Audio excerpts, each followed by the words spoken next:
sa patuloy na pagkilos mo, Panginoon, sa aming personal. Maraming salamat po, Dakilang Diyos, sa labis ng iyong puso. Salamat po sa mga salita mo na aming po. Ito po ay tabi mo sa aming mga puso at sa mga. Ito po, Diyos, ay aming pagbuhay mo ay pagbuhay ng dalang palagay. Ang bawat isang mahal na Panginoon ay patuloy mo bigyan po, Panginoon, kalagasan ng buhay po ng aming pagkatawag sa inyo. Gamitin mo kami, Panginoon, ayon sa iyong kalooban, ayon sa iyong katuwiran. Ikaw po, mahal na Panginoon, kumilos sa mga pagkatawag. Dalangin namin umana sa oras mo ito, nakikita mo kalagayan ng Iglesia. Ikaw ang magbabatid ng bawat kalagayan ng mga tinawag ng Panginoon sa Iglesia. Tulungan niyo po ang bawat sa mga. Lalo ng Panginoon na batid, nakatuon ng kanilang puso at isip, Panginoon, sa mga bagay po dito sa sanglibutan ko. Magina ang bawat pagkilig ko para sa lulupay-payat na namin na ikaw ang Diyos na pagkagulit namin, Diyos na pagkagulit sa amin. Panginoon, nagsusunod kami sa mga Panginoon sa puso. Tulungan po kami mga Panginoon. Bigyan mo kami ng kalakasan ng Diyos, kalakasan ng spiritual na ibalik mo ng aming pagkagulit. Ang paano na namin ang kilala sa aming mga buhay. Gamitin mo kami, Panginoon, ng aming mga lingkod mo, mga awit mo, mga anak mo na lingkod, Panginoon, sa lahat ng ginagamit mo. Tulungan mo kami, Panginoon, ang bawat isa, Panginoon, na magamit mo pang ibalik ng aming Diyos. Ang aming mga kapatid, Panginoon, sila'y aming anuman ang balik ng kanilang kapatid. Na sila ito yung Panginoon ay aming makagalo sa tagal ng Panginoon ko ang mga katawag ng Diyos.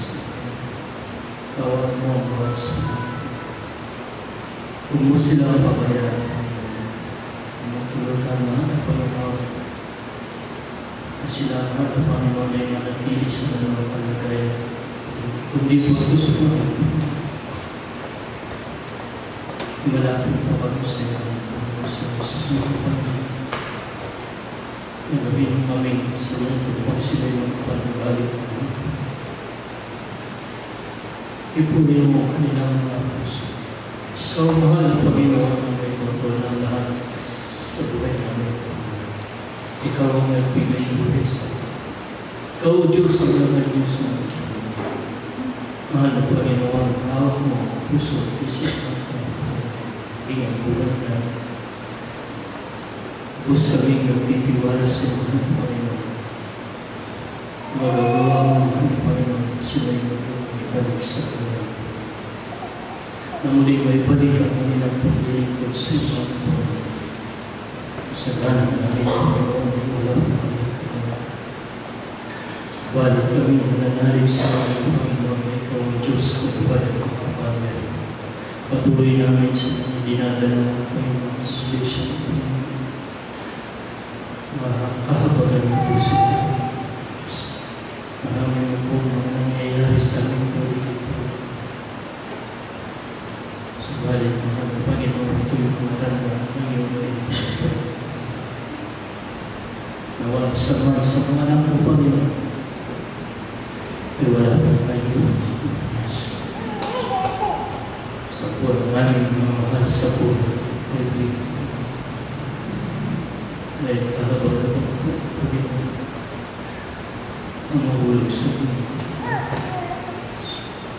Lord, salamat po at Panginoon Diyos sa patuloy na pagkilos mo sa ating buhay.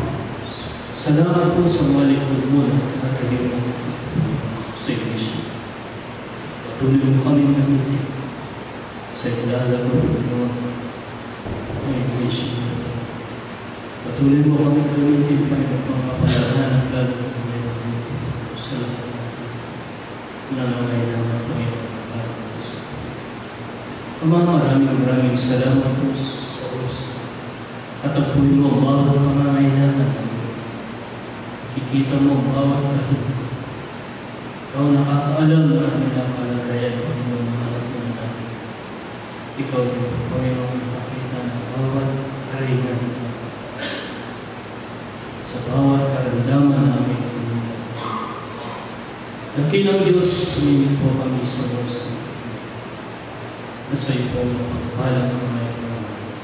Sa iyo makapangyarihan, pangalan ng Diyos na iyong pagaling ng bawat siya.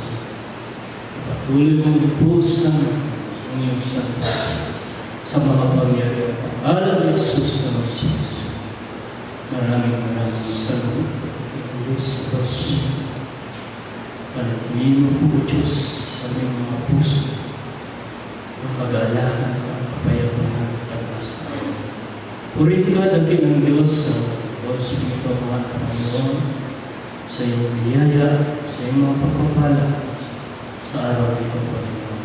Tuloy mo pong pagpalain ng Diyos ang iyong mga sa Diyos. Hindi po ang lingkod mga Panginoon ay patuloy mo ang sa Diyos, Panginoon. Mga Diyos. Ito po ang aming sama ng langit na may pasalamat. Sa tanging pangalan namin ng Jesus. Okay. So, bago tayo mag-close ng prayer po. So, sa tulong po ng Panginoon, na tayo po lahat ay magpag-alit at tayo gamitin po ng ating mahal na Panginoon sa Kanya po gawain. So, yung announcement na po, sa October 26, doon po sa Tinando po, second anniversary ng Thanksgiving po. So, kung anong may tutulong natin, siguro ng Panginoon. At hindi po, yung Wednesday, hindi na po 6 o'clock. Gagawin po ng 6:30 po sa Wednesday nito, yung gawain, para yung mga ibang kapatiran na gusto humabol sa gawain, makadalo po kayo. Sa Wednesday po, 6:30 na po ng gabi. Mag-i-start po, hindi na po 6 o'clock. So, kapatid, nariyan po, yung mismong Sunday, so yung simba, wala po. So, na-meeting ng client, next na lang po siguro, yung Lord Supper, kasama na lang po yung mga taga-tinang. Pag-usapan yung kung gawain sa anniversary po. So, yun lang po, tayo pong lahat ay tumayo.